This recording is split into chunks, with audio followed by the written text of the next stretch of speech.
This is a story about relationships between believers, a message about bearing witness to the past and thinking about the future, a story about upstanders and bystanders, about groups and individuals. So where I work at the Canadian Museum for Human Rights, we speak about events that involve individuals or groups who have had to fight to promote and defend their rights, and about individuals and groups who have had those rights denied to them, rights to freedom, rights to protection from harm, to a life of dignity, a life of respect, extended and received. And we speak of perpetrators, bystanders, victims, and upstanders. And this story has all of those.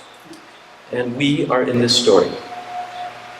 So, if we can go to the next slide. Here are two of the main players in the story that reached a turning point about 120 years ago. On the left, you can recognize maybe that church. It's present-day Calvary Temple. All that's left of it now is the tower that you see. And it was First Baptist Church, Winnipeg. And that faith community was visited by the gentleman on the right. His name is William Henry Prince. We're going to learn about him. And this photo was taken just after he became an ordained minister by the Baptist Church. He was born around 1848. He was the second son of Henry Prince. He was the grandson of Chief Pegwis, who is memorialized today by a fast bridge north of Kildonan Park, but who played a huge role in the creation of this province. That was William Henry Prince's grandfather. That grandfather signed the Selkirk-Pegwis Treaty. And if we go in the other direction chronologically, if we look to the descendants of William Henry Prince, 2 generations later, his grandson is Sergeant Tommy Prince, the most decorated Indigenous soldier of the Canadian Armed Forces, a hero. And there's one other genealogical connection that takes us right to the present day. Sheila has a tab open, and in 10 minutes' time, if I'm not there, we're just going to go there. The point being, this man who walked into a past incarnation of our church one day in the 1890s was both the product of and producer of individuals of unique gifts, remarkable impacts on Manitoba and Canadian history. Next slide. And to set us in the context and how I came to want to share this story with you, what I have learned is largely from this person, Jody Lynn Sparger. Jody, to those who get to know her better, she was last here in March of 2024, and her message at the time, I had to go back to Ipaco's beautiful and very easy to find messages and what the title of it was. She shared a message called Jesus the Horse Whisperer.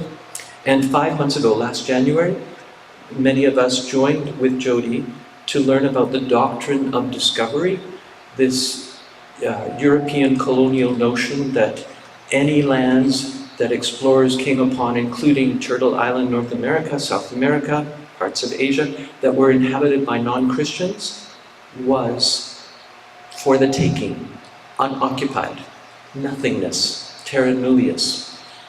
So she brought us that in a webinar in January.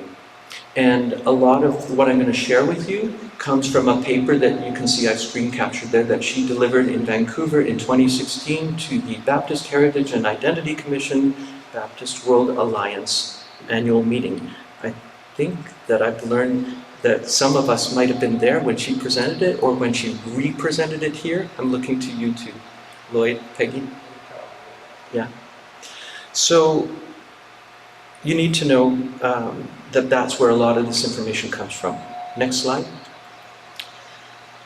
So William Henry Prince was born in a community that had existed in this province since the 1790s, when his grandfather, Chief Pegwis, led a group of Saulteaux, today more commonly known as the Anishinaabe, to an area that they'd left in Sault Ste. Marie, Ontario, to come here, along the banks of the Red River, near where the Netley Creek goes into the Red River, just south of Lake Winnipeg. And that community, over time, extended south along the Red River to a point where Cooks Creek, near Birds Hill Park, runs into the Red River. And it was an area that became known as St. Peter's because soon after the arrival of Lord Selkirk was the arrival of Anglican missionaries who converted some members of the community, and so Anglican missionaries named that section of the river St. Peter's. And it became a community of Cree and Ojibwe, or Nehiawak and Anishinaabe people. The Hudson's Bay Company sold all of Western Canada to the federal government in 1869. Virtually all of Western Canada, not the very west of the West Coast. The sale of Rupert's Land. That happens in 1869, just before our province becomes a province, over the heads of people living here, including the residents of St. Peter's. And soon after that sale, Manitoba is incorporated as a province, the only province that negotiated its entry into Confederation with an Indigenous majority elected government here. The Métis elected council led by Louis Riel. So there were some interesting agreements that allowed for two official languages, the Métis to have their river lots recognized, and for some St. Peter's residents to receive actual legal title to the land that they were on, river lots. But soon after that, the federal government also began the treaty-making process. The number of treaties, we are on treaty number 1 land, and treaty number 11 is way off in northwestern Alberta. And during that treaty-making promise, much of the land that St. Peter's residents had legal title to was sort of rolled into reserve land, and the St. Peter's Reserve was created. And that's an important and kind of unclear transition for the peoples who were party to Treaty 1. What had been legally theirs, family by family by family, was now collectively reserved for the St. Peter's community, but not with legal title. They could not buy it or sell it. It was Crown land reserved by the federal government for St. Peter's. So I'm beginning to plant in your mind the seeds of an injustice that took place. And it's 11:30, so I didn't check to see how many minutes I had left. How are we doing so far? Are you with me? Okay.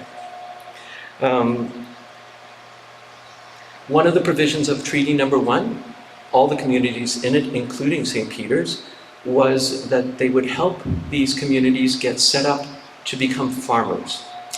Now, in this sense, St. Peter's Reserve was ahead of the game. It was an anomaly in many ways.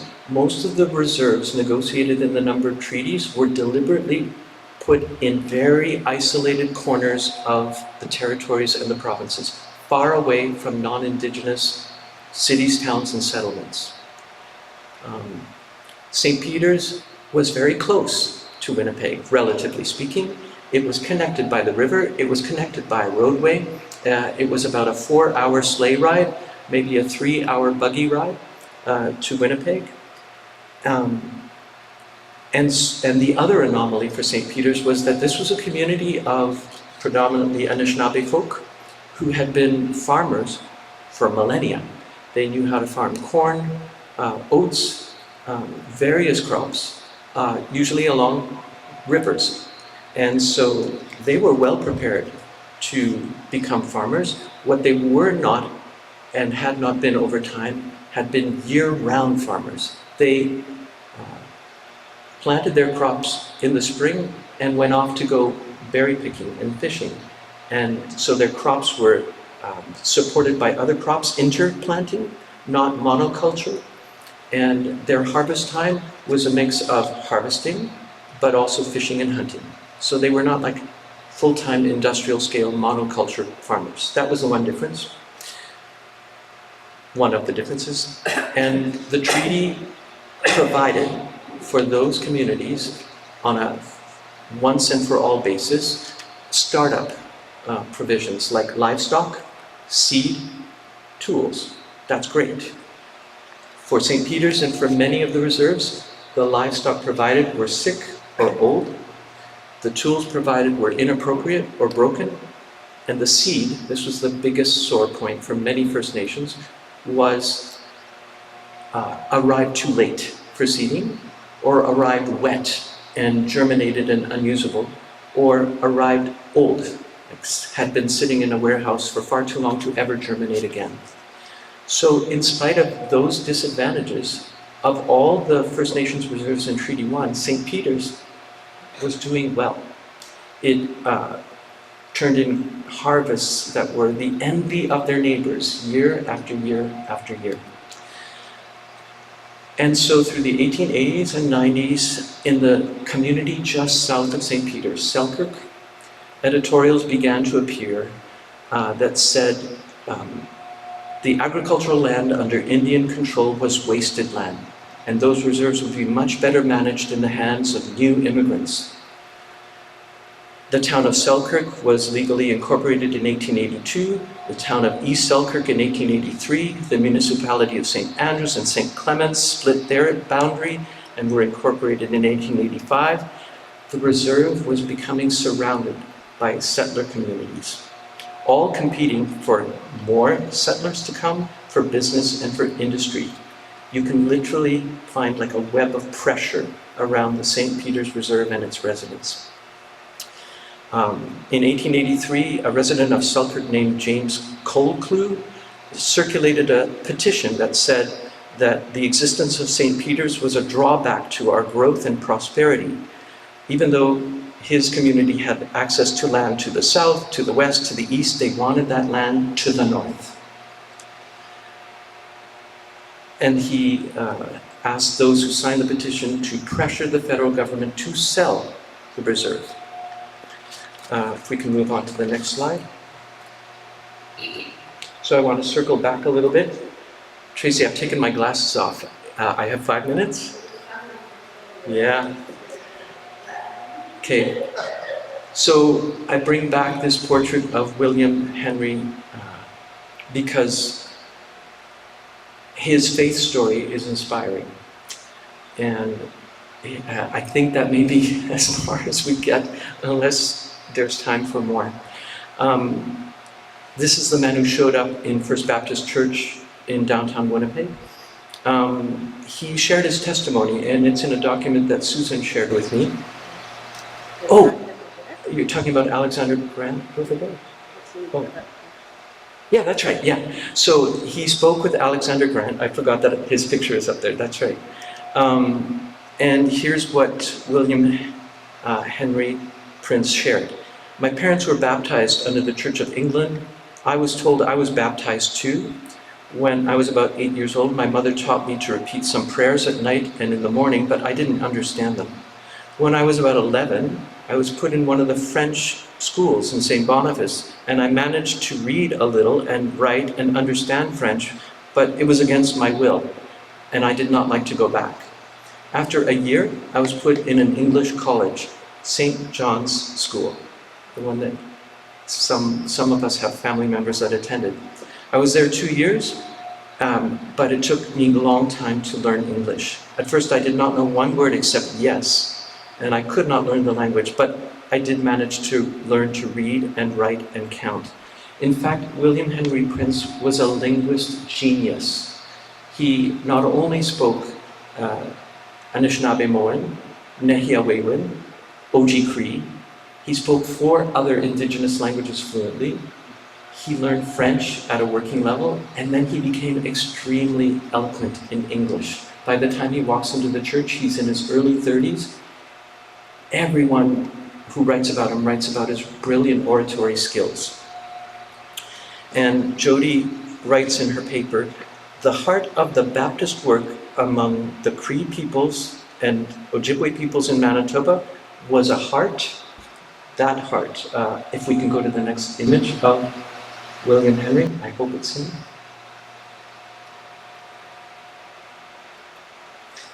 was a heart that came to the Baptists, not a heart that came from the Baptists. He was the key to sharing the gospel from the Baptist Protestant view, not non-Indigenous missionaries. And he sought to be baptized as an adult. He wanted to reclaim his faith as a believer and as a baptized believer as an adult.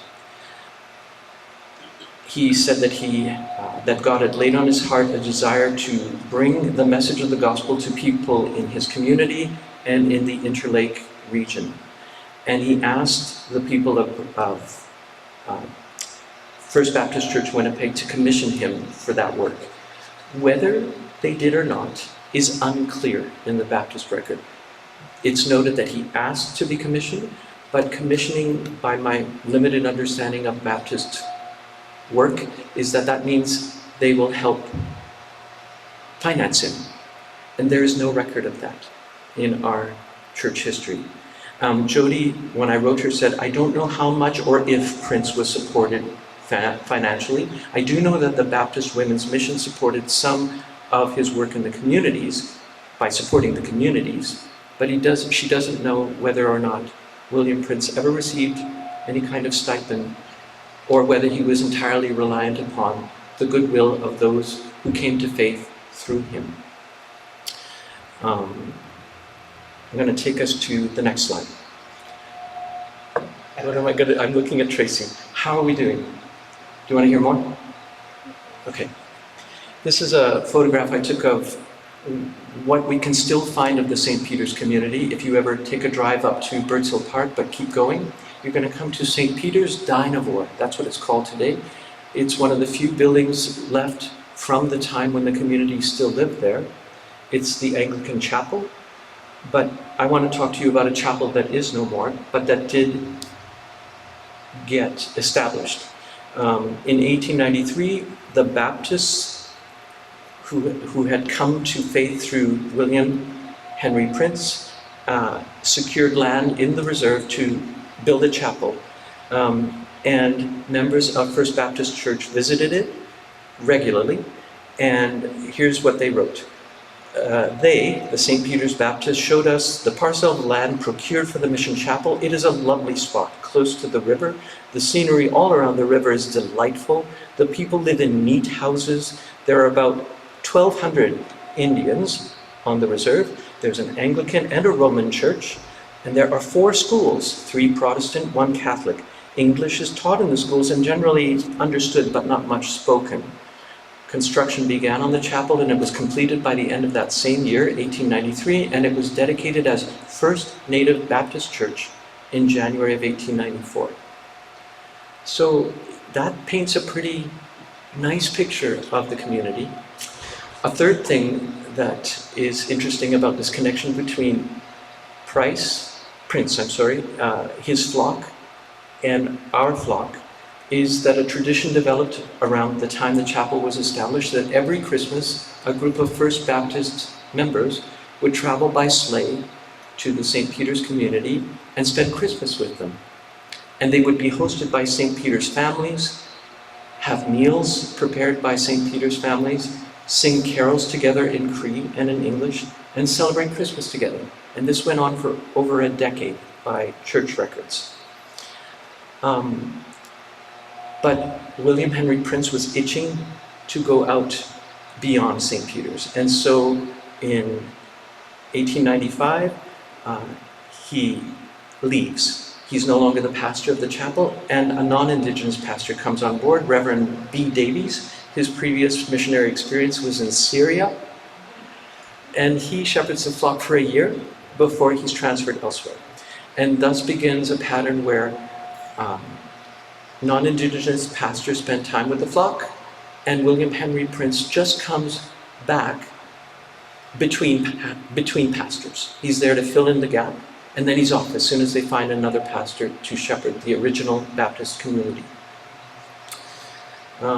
Next slide, please. And this is really the heart of the story. So if we've made it this far, we have another 5 minutes to share what happened. Okay? This gentleman, Hector Mansfield Howell, is, among other things, he's a member of Holy Trinity Anglican Church, but he's also the Chief Justice of the Manitoba Court of Appeal, and we're now in the year 1906, and the pressure has just built around St. Peter's over the course of time for those people to be gone. So Howell publishes a report which the province asked him to prepare, and surprisingly, the report that Howells writes says St. Peter's Indians have been cheated in Treaty Number 1. They should have received at least 1,000 more acres of land than they received. Sadly, there are no 1,000 acres of land adjacent to their existing holding. So the only solution, if those people want what is owed to them in Treaty 1, is to leave St. Peter's and go elsewhere, where all of the land that they deserve can be theirs, for their use. Not theirs legally, theirs for their use. And that's the recommendation he makes, and it's a calculated recommendation. That is music to the ears of the non-Indigenous communities around St. Peter's. So on September 24th, 1907, a meeting is called in St. Peter's community. It's called by the federal government with 1 day's notice. So residents are told that there's going to be a meeting held in the largest school on the reserve, and they should be there because they're going to talk about the possibility of leaving their reserve land and getting land elsewhere. The timing was deliberate. It's September. At least half the community was not there. They were out hunting, they were out catching their final catches of the year, they were out marketing their harvest. They were not on reserve, and they were not there for the meeting. St. Peter's community members were, in spite of this, there in such large numbers out in the schoolhouse that at least half the crowd had to listen to the meeting from outside the schoolhouse, through windows, through doors, trying to catch what was going on. And what was going on was the Indian agent of the reserve. The Indian agent, for those who aren't familiar with the term, is a federal appointee, non-Indigenous, who's there to administer the reserve. Had more power than the elected chief and council. Would issue or not issue passes to leave the reserve so that you could go market your grain or sell your fish. They had tremendous power in this time. So that Indian agent and the superintendent of all reserves in Manitoba were there, and they explained the term of the possibility of St. Peter's vacating their land. The terms were explained in English only. And you'll recall that even First Baptist Church members said, English is taught in the schools but not widely spoken. It would be like us trying to, with our core French from elementary school, trying to follow proceedings in an English that wasn't even colloquial English, it's legalese, which I have a hard time understanding. A vote was called on this agreement. The Indian agent asked the assembled treaty members, and I'm wondering if we can go to the next slide. Yeah, that was the Indian agent. He asked those in favor of vacating their land for lands unknown but described as being better to line up on one side of him, and those opposed to moving to come to the other side. No secret ballot. When you and I go to a ballot box, it's done behind a partition so that no one can accuse or menace or threaten. There was no such thing, and yet the secret ballot was a federal practice since 1876. We're here in 1907. The Manitoba government had instituted the secret ballot in 1888. And this, over and above the fact that most people did not know what they were actually voting for, and more than half of the eligible voting community members were not there. I'm going to move on to, what happened next. as people began to line up, it was clear to the Indian agent and the superintendent that the no side, the line was longer. So Simmons yells out, "If you all want $90, come to this side." So he took all of the terms of the agreement and boiled it down to a number. And that was something some of them understood in English. And so they moved to the other side, some of them. And then, since it still wasn't looking positive, the Superintendent General made an additional promise. $5,000 would be granted to the community if a surrender was achieved. No record was kept of who had voted. No record was kept of who had been eligible to vote but did not vote. And the vote was 107 in favor of receiving $90 and 98 who voted against this Trojan horse. 30 people who were present at the meeting didn't vote because they didn't understand what was going on. That, my friends, is the heart of the injustice that occurred at St. Peter's in 1907. I guess I should just fast forward. Within weeks of that vote, the federal government moved to start moving people to Peguis Reserve. Present-day Peguis Reserve is along the Fisher River on the west shores of Lake Winnipeg. What the government published in the Winnipeg Free Press said, "This district is without doubt the finest I have yet seen in Manitoba for farming purposes outside the prairie sections. The land is first class, deep alluvial soil on clay bottom, free from stone and easily cleared." The reality was that it was marginal scrub and swampland prone to seasonal flooding. We know this to the present day. Peguis is constantly flooded. Almost no farming can take place on that land. And they traded some of the finest black soil farmland in Manitoba for Peguis. Under those 8 abominable practices during that vote in 1907. So if we fast forward to the present day, I think we're going to actually go through 2 slides real fast here. That slide, I'm not even able to talk about that upstander, not today. Yeah, that shows you, if you go back one, Sheila, I'm so sorry, where St. Peter's was, where Peguis is. It's miles and miles distant. It's far more remote, far harder to be connected to population centers in Manitoba, right? So we'll go on. And that's a shot of present-day Peguis during its latest flood, not this spring, but last spring. In this story, you've heard what I would describe as perpetrators. You've heard about victims. You've not heard about one upstander. It was one member of Parliament who gave a 4-hour speech as an opposition member. He was a conservative during a Liberal government, pointing out all the things I've just pointed out and saying this is a travesty, this shouldn't happen. He was the elected member of Parliament for Selkirk. He did not win the next election. And of course, Indigenous people didn't have the right to vote until 1960, 54 years after he made that 4-hour speech. The government turned a deaf ear, and we have the present day. So I look at that member of Parliament as a definite upstander, a non-Indigenous upstander.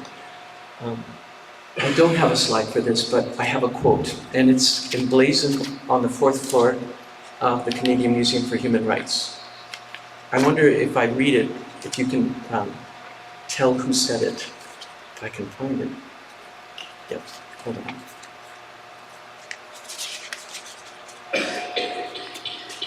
We will have to repent in this generation, not merely for the hateful words and actions of the bad people, but for the appalling silence of the good people. Who said that? You're the ringer because you know. Who said it? Were you saying that? Oh no, but there's another person who might have said that, yeah. No, he wrote it from a jail cell in Birmingham, Alabama. Martin Luther King Jr. And There are so many questions that remain unanswered that Judy, in correspondence with me, can't answer. What became of William Henry Prince? In all of the accounts, I can't even find a death date for him. I know there are people that must know, especially in the Indigenous community, but they're not online yet. What were the circumstances of the vote? What was his role in the vote? We have some answers, but they're unclear. And where was the relationship that had built up? It disappears from the record. What did we on the corner of Hargrave have to say about that? It's not as though those facts were all hidden. A member of parliament learned about them. A commission that the province of Manitoba put together to examine what happened that day in September of 1907 said it was heinous and the vote should not be counted.